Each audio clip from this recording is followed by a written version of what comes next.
Tony's Corner Diner buzzed with the gentle chaos of Austin's evening shift. Servers weaving between tables, the grill sizzling with comfort food, conversations mixing English and Spanish in the easy rhythm of a working-class neighborhood. The vinyl booths bore the scars of decades of use, but they were clean, and the food was honest. Isabella Rodriguez sat in the corner booth, her designer jeans and cashmere sweater, looking impossibly out of place among the mechanics and nurses who called this establishment home. She'd driven here on impulse after another brutal day of venture capital meetings, desperate to escape the suffocating pressure of running Austin's hottest biotech startup. "Mama, this place smells like Abuela's kitchen," Emma Rodriguez said, her 5-year-old voice bright with delight as she colored on the paper placemat with crayons provided by their server. Isabella smiled, watching her daughter's dark curls catch the warm light. Here she wasn't the Isabella Rodriguez whose face graced business magazine covers. She wasn't the CEO whose biotech innovations were transforming pharmaceutical development. She was just mom, sharing chicken tenders with a 5-year-old who thought crayons were the height of entertainment. The entrance bell chimed with a sound like distant wind chimes. Isabella looked up to see a man entering with a small girl's hand clasped protectively in his. Marcus Chen moved with quiet precision despite his worn work clothes. Jeans that spoke of honest labor, steel-toed boots that had seen better years, a flannel shirt clean but faded from countless washes. The child beside him, Sophia, carried a backpack nearly as large as she was, her serious dark eyes taking in their surroundings with premature awareness. Marcus approached the counter with measured steps, the bearing of someone who knew exactly how much money was in his wallet down to the last quarter. When he spoke to Betty, the graying server whose nameplate had probably been pinned to her uniform since the Clinton administration, his voice carried careful dignity. "Just 2 waters, please." Betty studied him with knowing eyes that had seen 30 years of Austin's working poor. "You sure that's all you need, honey?" "Yes, ma'am. Thank you kindly." Sophia tugged on her father's shirt with small fingers, her whisper carrying across the nearly empty diner. "Papa, I'm really hungry." The words struck Isabella like lightning. Beside her, Emma had stopped coloring, crayons suspended as she watched the other child with the intuitive compassion that only children possessed. "Mama," Emma said, sliding out of the booth before Isabella could intervene. "That little girl needs food like we have food." Isabella watched her daughter approach Sophia and Marcus with fearless kindness, extending her coloring book toward the other girl. "Hi, I'm Emma. Do you want to share crayons with me? And maybe some food, too." Marcus looked down at his daughter, then at Emma, then across the diner to Isabella. She recognized the internal battle in his expression, pride warring against Sophia's obvious hunger, dignity fighting with a father's love. "Oh, we couldn't impose," Marcus began. "It's not imposing," Emma interrupted with 5-year-old logic. "Mama always says we should share when people need sharing." Isabella stood, her decision crystallizing. "Please join us. We genuinely enjoy the company." Marcus studied her face, searching for condescension or calculated charity. Isabella kept her expression open, letting him see only honest invitation. After a long moment, he nodded slowly. "If you're certain it's no trouble." The next hour unfolded like stepping into an alternate universe. Sophia ate with the mindful appreciation of a child who understood that meals weren't guaranteed, while Emma chattered about everything and nothing, instinctively knowing how to include her new friend without overwhelming her shy nature. Marcus answered Isabella's gentle questions thoughtfully, and gradually she began detecting layers beneath his guarded exterior. "I do maintenance and repair work mostly," he said when she asked about his job. "Some construction, some electrical, whatever keeps the bills paid." Isabella nodded, cataloging details, the precision of his vocabulary, the obvious intelligence behind tired eyes. the fascinating contradiction between his current circumstances and his educated manner of speaking. Building Rodriguez Tech had taught her to read people quickly, and Marcus Chen was an intriguing puzzle. Her phone vibrated against the table with urgent insistence. The caller ID made her stomach drop.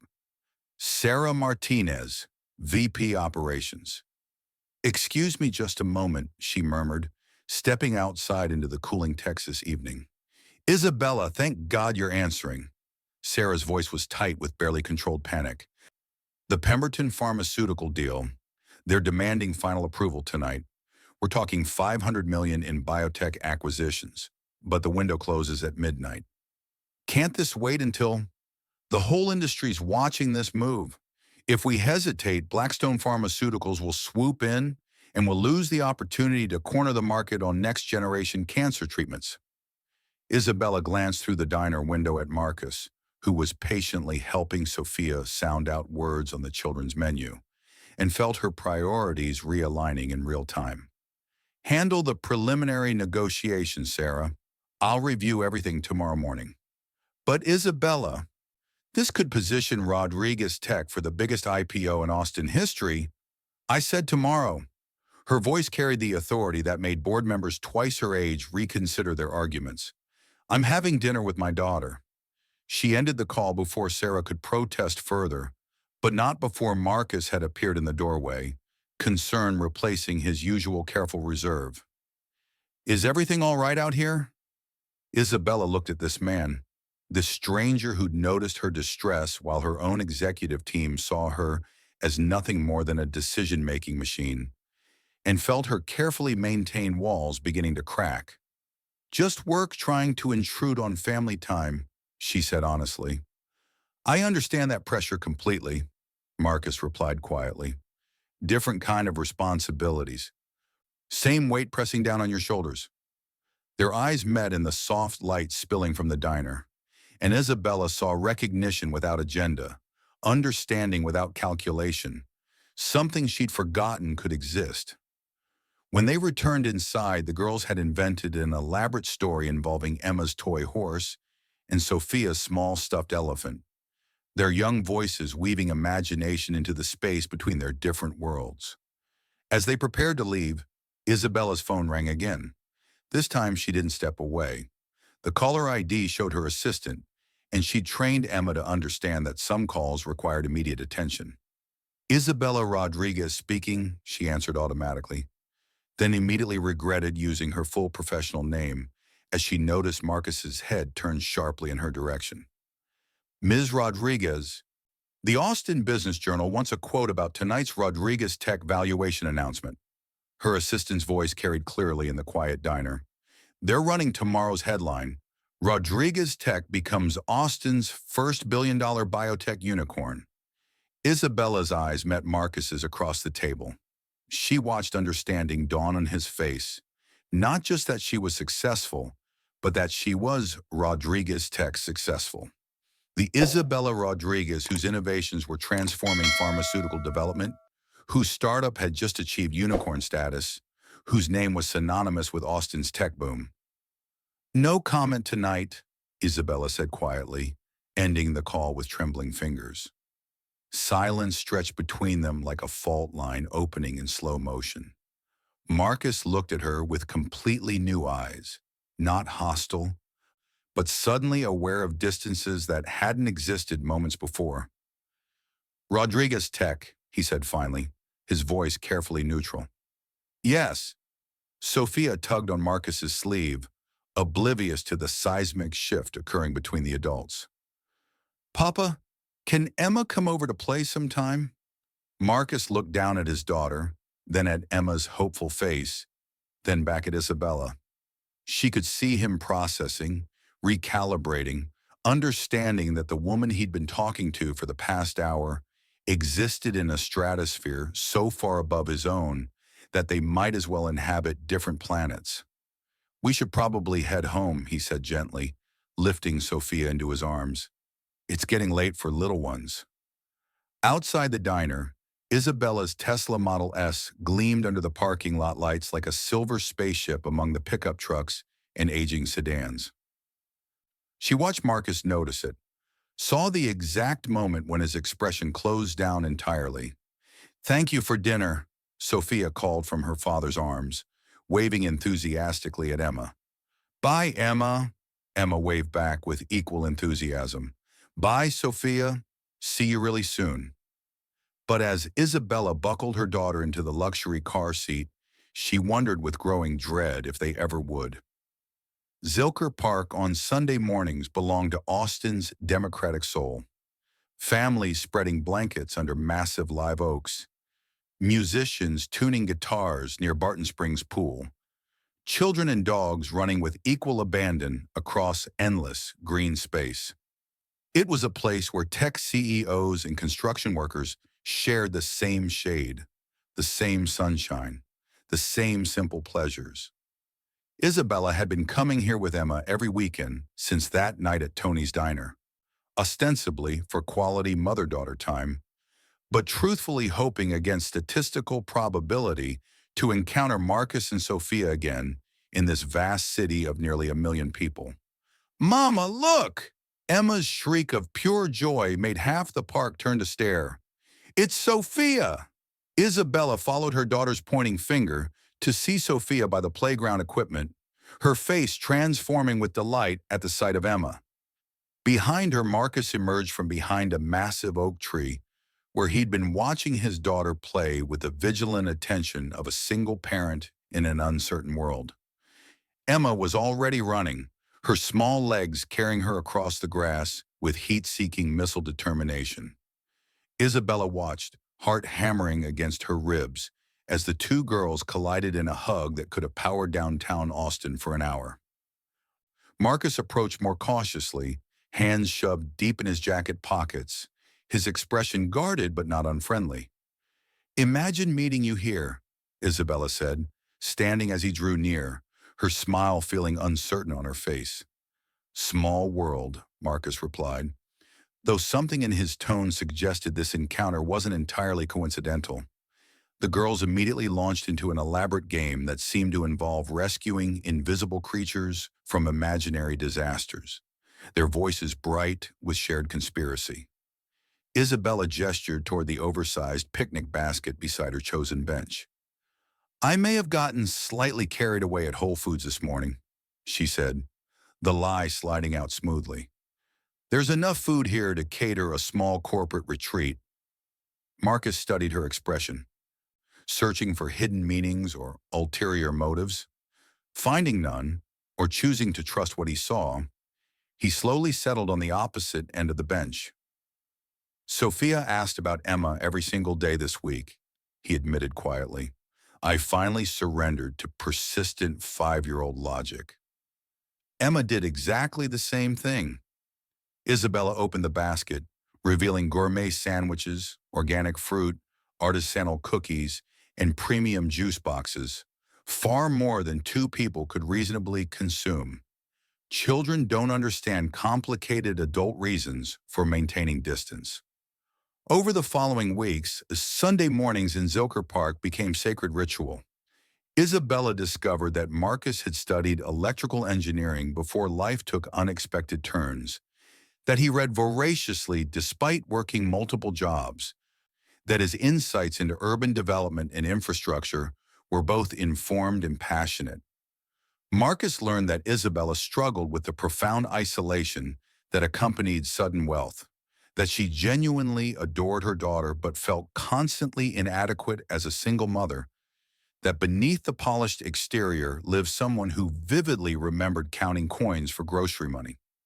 The girls, meanwhile, forged the intense friendship that only children could achieve, immediate, absolute, and utterly authentic.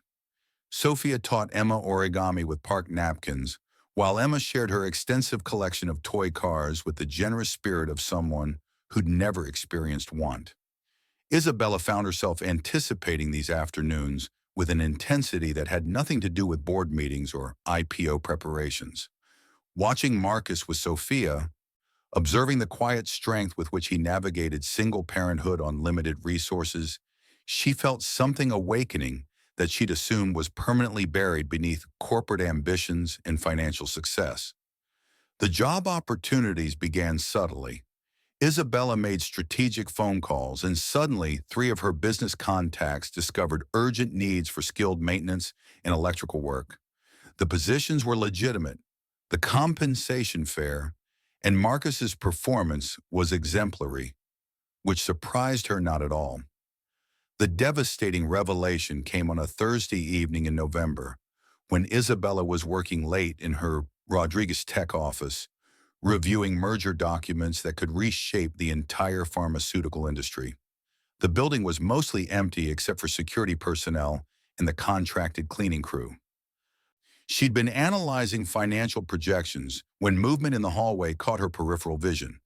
Through her glass office wall, she observed a familiar figure methodically emptying wastebaskets and sanitizing surfaces with professional efficiency. Marcus.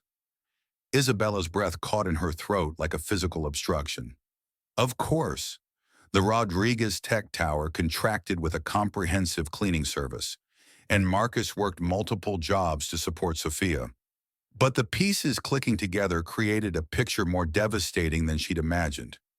Not just that he cleaned her building, but that he'd known all along exactly who she was, where she worked, the true scope of the empire she constructed. She should have called out immediately, acknowledged his presence, made the situation less awkward for both of them.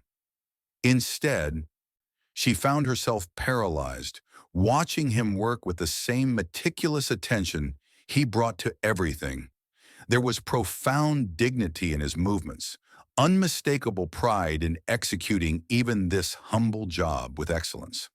Then her phone rang, the sound slicing through the silence like a blade. "Isabella?" CFO David Kumar's voice filled the office through her speakerphone, volume high enough to carry clearly into the hallway. "Excellent, you're still there. The Pemberton merger is accelerating beyond our projections. We're looking at a $3 billion acquisition that could position Rodriguez Tech for the largest biotech IPO in Texas history." Through the glass wall, Isabella watched Marcus's head snap up sharply. He'd heard her name, heard David's voice casually discussing numbers that represented more wealth than most people could conceptualize in multiple lifetimes. Their eyes met across the illuminated distance. Isabella saw the precise moment when Marcus understood that he hadn't simply been cleaning the office of a successful entrepreneur. He'd been emptying wastebaskets and scrubbing floors for one of Austin's most powerful CEOs. A woman whose decisions affected thousands of jobs, whose company was literally reshaping entire industries. Marcus turned away deliberately, continuing his work with mechanical precision.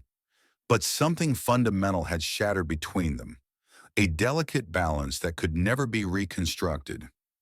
Isabella ended the call with David mid-sentence and rushed into the hallway, but Marcus had vanished. Only the faint antiseptic scent of industrial cleaner remained, along with the echo of her own voice discussing billions while he earned minimum wage cleaning up after her success. The Austin American Statesman feature appeared the following Tuesday, complete with a full-color photograph of Isabella accepting a Tech Entrepreneur of the Year award at the Austin Chamber of Commerce Gala. The headline proclaimed, "Rodriguez Tech CEO balances billion-dollar empire with single motherhood." The article was clearly intended as flattery, a glowing profile of Austin's most successful young female founder. But buried in the fourth paragraph was a line that made Isabella's stomach turn violently.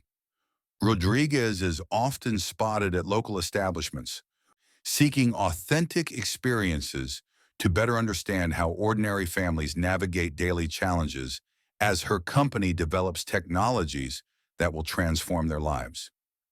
The implication was unmistakable. Isabella's visits to places like Tony's Diner weren't genuine connections, but calculated research expeditions.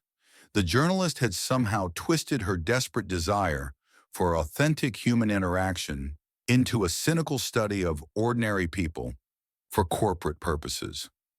Marcus would inevitably see this article. The entire city would see it, and they would think exactly what the journalist had implied. That her friendship with him, her affection for Sophia, her Sunday afternoons in the park were nothing more than the idle anthropological curiosity of a billionaire temporarily slumming among the working class. Isabella tried calling Marcus repeatedly, but his phone went straight to voicemail. She sent text messages but received no responses. By the following Sunday, she knew with sinking certainty that he wouldn't come to the park, but she took Emma anyway, hoping against logic that Sophia might appear on the playground equipment. They waited for 4 excruciating hours. Emma asked fewer questions as the afternoon wore on, but Isabella could see the confusion and hurt building in her daughter's bright eyes. "Did Sophia move far away, Mama?" "I honestly don't know, mija," Isabella replied with painful honesty. "Sometimes adults make everything much more complicated than it needs to be." 3 weeks of absolute silence felt like 3 geological eras. Isabella threw herself into work with renewed mechanical intensity, finalizing the pharmaceutical merger and preparing for Rodriguez Tech's historic IPO with ruthless precision. But Emma's questions haunted her sleepless nights. When can we see Sophia again? Did I say something that made her sad? Does she still want to be my friend? The company's valuation had reached unprecedented heights, making financial headlines across the Southwest. The IPO was scheduled for the following month. Isabella should have been celebrating the culmination of everything she sacrificed and struggled to achieve since founding Rodriguez Tech in her garage apartment 5 years earlier.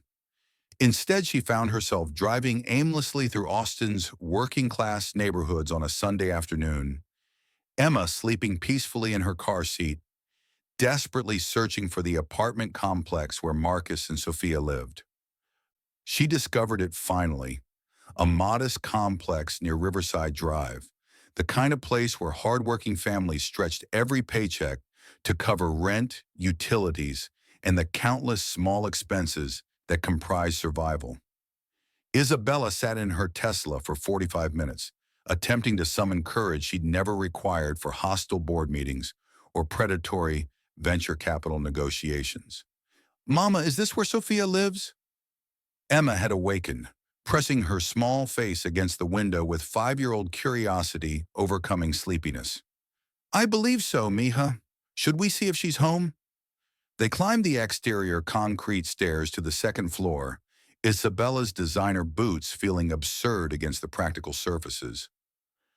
Apartment 2C displayed a small welcome mat and a child's crayon drawing taped to the door, stick figures holding hands under a rainbow.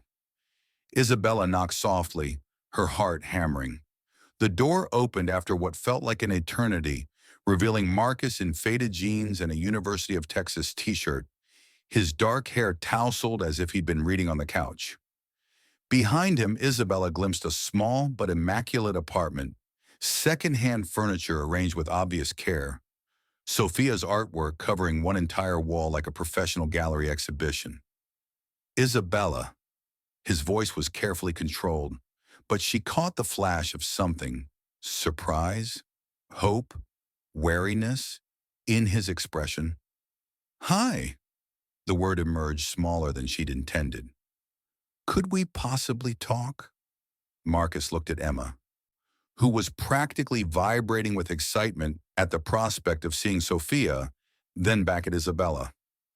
After a moment that stretched like suspended time, he stepped aside. "Sophia's in her room reading. Down the hall." Emma disappeared immediately, following the sound of Sophia's delighted shriek of recognition, leaving Isabella and Marcus alone in the small living room that somehow emanated more warmth than her sprawling penthouse ever had. "I know why you've been avoiding us," Isabella said, settling carefully on the edge of his well-worn sofa. "Do you really?" Marcus chose the chair across from her, his posture guarded, but not actively hostile. "You saw the newspaper article. You think this was all some elaborate research project for me, wasn't it?" The question emerged quietly, but with an edge sharp enough to cut. Isabella felt tears threatening. "Marcus, you have to understand that's not true." What I understand, Marcus said with measured control, is that you're Isabella Rodriguez of Rodriguez Tech. You're worth more money than I'll earn in 20 lifetimes. You exist in circles where people like me are completely invisible unless we're cleaning up after your meetings or fixing your infrastructure. That's not who I am when I'm with you, isn't it? Marcus leaned forward slightly, his voice gaining quiet intensity. You drive a vehicle that costs more than I'll make in 4 years. You live in a reality where billion-dollar acquisitions are casual phone conversations. What am I to you, Isabella? An interesting sociological experiment? A way to feel connected to authentic people? The accusation struck like a physical blow, particularly because Isabella had tortured herself with identical questions. Was this about Marcus and Sophia, or was it about her own guilt over a lifestyle built on inequalities she'd never bothered to examine? You want to know what you are to me? Isabella stood abruptly, pacing to the window that overlooked the apartment complex's modest courtyard, where children played on donated playground equipment. You're the man who taught my daughter that sharing isn't just politeness, it's moral necessity. You're the man who made me remember what it feels like to be valued for who I am, instead of what I can provide or purchase. She turned back to face him, tears flowing freely now. You're the man who made me realize I've been living someone else's definition of success for so long that I forgot what actually matters. Marcus remained quiet, watching her with an expression she couldn't decipher. The pharmaceutical merger I mentioned? Isabella continued, her voice strengthening with conviction. I'm restructuring the entire deal. Instead of maximizing profit margins, we're developing programs to provide essential medications at cost to families who can't afford standard pricing. The IPO, we're dedicating 30% of the proceeds to create educational technology foundations in underserved communities across Texas. Isabella, I'm not finished. She moved to kneel directly in front of his chair, taking his hands in hers despite his surprise. I love you, Marcus. I love your uncompromising integrity, your infinite gentleness with Sophia, the way you see solutions where others see only problems.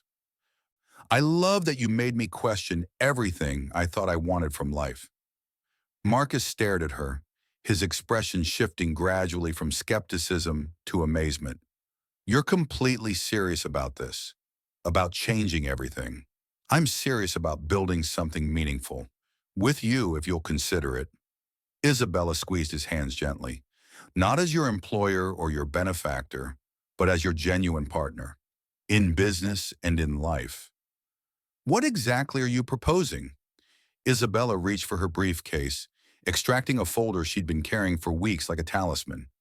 Rodriguez Tech is expanding far beyond biotechnology. We're launching a comprehensive sustainable development division, affordable housing, community infrastructure, technologies that serve everyone, not just those who can afford premium products. She opened the folder, revealing detailed architectural plans and business proposals. I need someone who truly understands community needs, who can ensure we build with people instead of around them, who can keep me connected to reality instead of corporate abstractions. Marcus studied the documents intently, his engineering background evident in how quickly he grasped the technical details and broader implications. This could actually work, he said finally, looking up at her with something approaching awe. It would work significantly better with the right partner, Isabella said quietly. Someone with absolute integrity, genuine community connections, and the technical expertise to ensure we execute everything properly. You're offering me employment?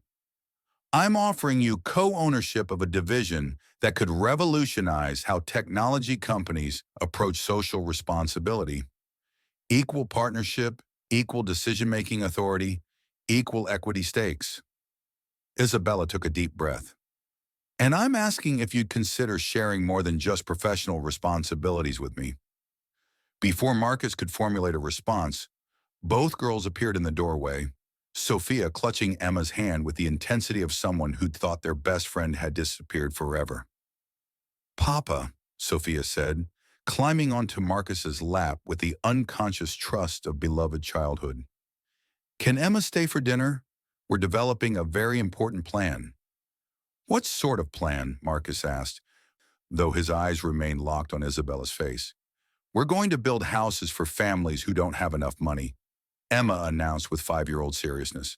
Sophia knows exactly which families need the most help, and I understand business from watching Mama. We're going to be partners.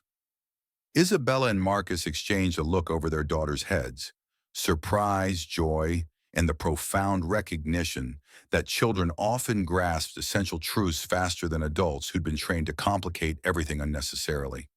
I think, Marcus said slowly, a smile breaking across his face like dawn. That sounds like an absolutely perfect plan. The Texas Monthly headline read, Rodriguez Chen Community Development wins National Innovation Award for Sustainable Housing Solutions. The accompanying photograph showed Isabella and Marcus breaking ground on their 20th affordable housing project, with Sophia and Emma wielding child-sized shovels and wearing matching hard hats labeled Future Engineers. The Rodriguez Chen Community Foundation had become the national model for technology company social responsibility, providing not just funding, but comprehensive technological solutions for educational access, healthcare delivery, and sustainable affordable housing. Marcus's engineering expertise, combined with Isabella's business acumen and startup experience, had created something unprecedented, a genuinely profitable social enterprise that served communities while generating sustainable returns for all stakeholders. The real celebration, though, happened that evening at Tony's Corner Diner, where they had reserved the familiar back booth for a family dinner.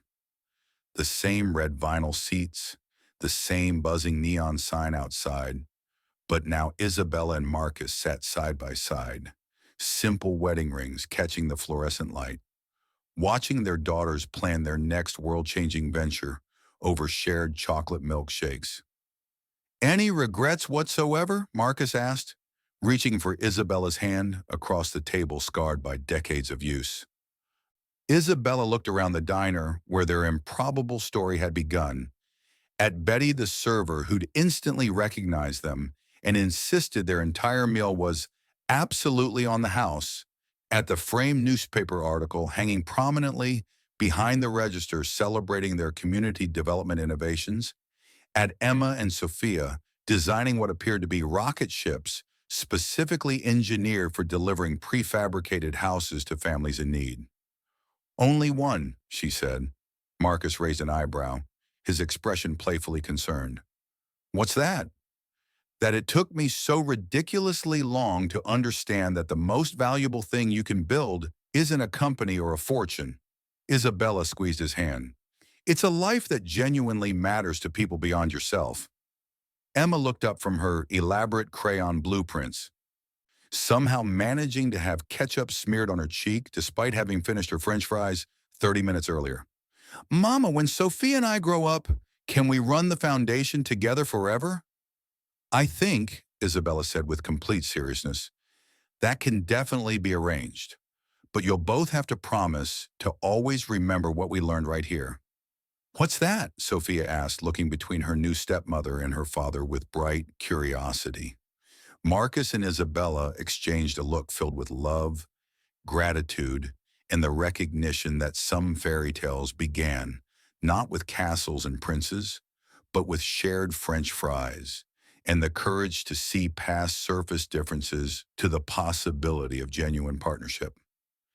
That the very best success stories, Marcus said softly, are the ones where absolutely everyone gets to be the hero. Outside the diner windows, Austin continued its relentless growth and transformation. But inside, in the warm glow of fluorescent lights and family laughter, two people who'd found each other across an impossible divide continued building something more valuable than any IPO or acquisition. A love rooted in shared purpose, and a future where technology served humanity instead of the reverse. Some love stories began with dramatic gestures and fairy tale meetings. But the truest ones, Isabella had discovered, began with simple kindness, with seeing someone clearly and honestly, and choosing to build something beautiful together, one small act of courage at a time.